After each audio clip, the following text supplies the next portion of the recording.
Just moving away from this fight, you're not just a coach, you're also a manager and a promoter. Would you ever, when trying to make a fight, submit emails, correspondence, offers in the public domain? And I'm referring to the latest scenario that we're having with trying to build this, make this fight between Deontay Wilder and Anthony Joshua. Tell me latest, because I'm that wrapped up in my own shit. I don't know. So obviously Eddie made his offer. Yeah. They went back with 50 mil. 50 million. I thought, wow. 50 million. But that offer came directly from the fighter himself. So the fighter emailed Eddie, Rob McCracken, Anthony Joshua. So that came from the fighter, and then the promoter then said to the fighter, "What are you doing, man?" Is that what happened? I don't know. That didn't happen. Eddie said, "We're definitely interested," and sent back a list of bullet points. Was due to meet Shelley his manager on Thursday. Yeah, what were you about to call him? Thursday. It got rearranged for Friday, and then got canned. Yeah, it got moved to Friday, right? And then on Friday, they responded back and said, "Well, it's not going to be productive if you haven't agreed to the offer." Yeah, but how can you agree to an offer without the terms? I can say to you, leave FightHype. I'm setting up Coldwell TV. Come and work for me. I'll pay you X. But I haven't told you how many days a week, what I expect you to do for X. So let's just say 50 million. Cool. Once you agree to it, we'll take that. Then you have to do 12 press conferences in this city, this city, this city. We've got a world tour going on. Oh, what about my training? It's going to be introducing my training. The television rights. It's not going to be with your TV company. It's going to be this TV company. Splits this. There's so many intangibles. How many passes are you going to get? We're only going to pay for one of your coaches to come over. Have you seen his entourage? There's all sorts of things. This is what I'm saying. I'm not saying they're the stipulations that they've put in, but what I'm saying is you don't know until you look at the contract. So let me say this. I remember when Haye versus Klitschko, that took a long time to get made because they'd agree stuff, and then once the Klitschko sent the contract through, there was different things in the contract. I'm like, well, we didn't agree on that. We didn't agree. So it's back and forth, and that's what tends to happen, especially with massive fights. There's a lot of back and forth. So without you knowing what the terms are, you can't agree to a fight. You can say yes, let's sit down. And I think both teams just need to sack all crap off. Just go in a room, sit down. Don't leave until it gets made, because it's a massive fight and it has to be made. And if both fighters do want it, I know both fighters want it. Deontay Wilder 100% wants it. Anthony Joshua 100% wants it. Regardless of what the teams are wanting, the fighters want it. So get in a room, lock the door, sit down, get a lot of coffee, thrash it out. This fight can be made. Eddie was being hounded in America by the American media, and they were trying to say, well, Eddie, when you made your offer of 12.5, you made the offer, but you didn't send a contract. Now, we're telling you that we're making an offer of 50 million. Just say, okay, I accept 50 million, and then we'll sit down and discuss. The minute you say I accept, but you're not binding. No, listen. The minute you say I accept, right, and then they tweet it out, it goes out there, Eddie has accepted offer, and then Eddie gets a contract. And it's the same goes if it's the other way around. So you can't, if they accepted the 12.5 million, if they said it locally, we accept it. Until you see that contract, you can't accept the fight. But then because you're not privy, it's confidential. You're not privy to showing somebody a contract and saying this is a term of the contract. You can't do things like that because contracts that I've seen, it's confidentially closed. So the fans don't get to see that side of things. So then they just think that you've accepted 1 minute and then you've backed out the next minute. So you can't turn around and say we accept until you see the terms. And that works out. That's for both sides. That's not just about Eddie Hearn. That's about if they offer the fight to Wilder as well. You have to be happy on all terms for both fighters.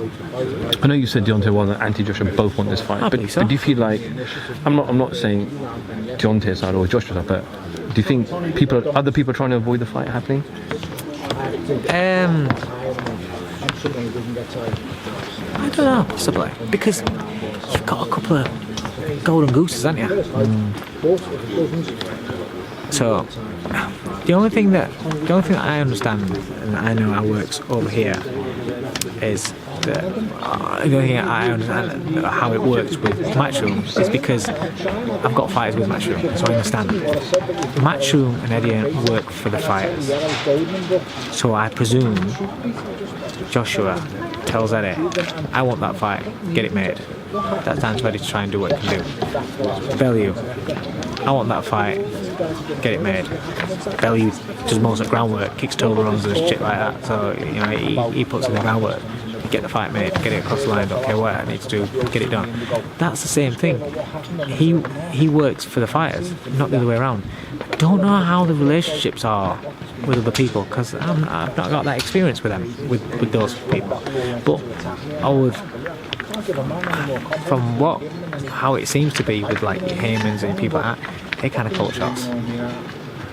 They kind of call shots because there's been plenty of fighters that have been fighting once a year, top of the tree, fighting once a year. I know that's not their choice.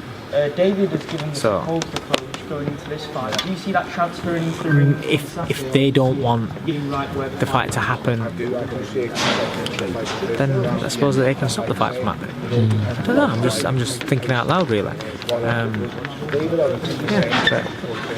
Well, I guess time will tell, Eddie. It's a complex thing. Is making massive super fights.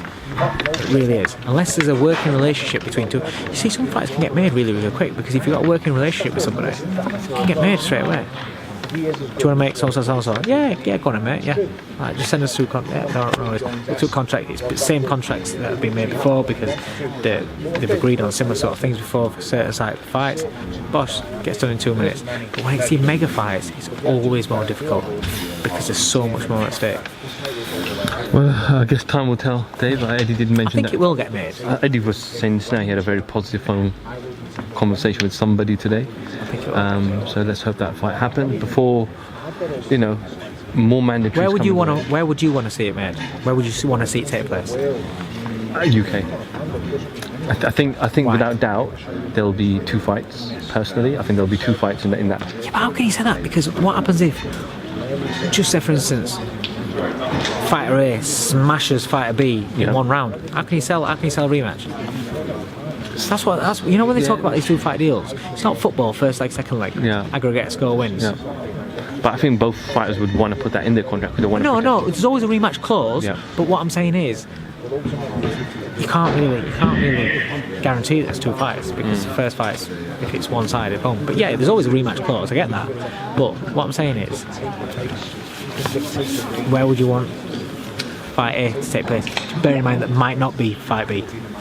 So I would want to see it in the UK, right? For many reasons, personal reasons, obviously because I live here. 1, 2, right. I've been to American fights, right. And I know what the atmospheres are like. Exactly. There is considerable amount of difference, huge differences. Yeah. And I think that boxing right now is probably number 2 in the country after Premier League. Yeah. Whereas in America, boxing is probably 5, 6, 7. It's not as where it should be. I agree. Plus, Eddie's built it. Joshua here. For me, a super fight like that. Now we've tasted Wembley. Wembley's great, man. When you've got 90,000 people in a stadium watching a fight, that is unbelievable. I look at that, and I just think, wow. I'm a boxing fan. And I just think, wow, that just looks, the whole spectacle, everything, production, the crowd, the atmosphere, it just looks phenomenal. So a fight like that in a 20,000 seat arena, it's not the same. It's just not the same. So for me, I would want to see it. As fans, yes, but obviously as fighters and promoters, 20,000 MGM probably make a lot more money than the 90,000 Wembley Stadium. Yeah. So it's funny, isn't it? It's funny how that can work. Money, eh? Yeah. So don't worry, Dave, you'll have a nice check coming your way end of the week. Not for that. I'm going to say not for that fight. Team Major, yes please. Dave, safe travels to London. You'll probably depart tomorrow or Wednesday. Wednesday morning. We've got the workout in the afternoon. That's right, and we'll catch you then, and hopefully we'll catch up Wednesday evening to watch Liverpool beat Roma. Yeah. Dave Coldwell. I think it will. I think it's foregone conclusion. You're going to score out there, 100%. Yeah. Dave Coldwell for FightHype.com. Thank you Just as very long as you much. lose final. I'm ending this interview right now. Dave Coldwell for FightHype.com. Thank you very much. Cheers, mate.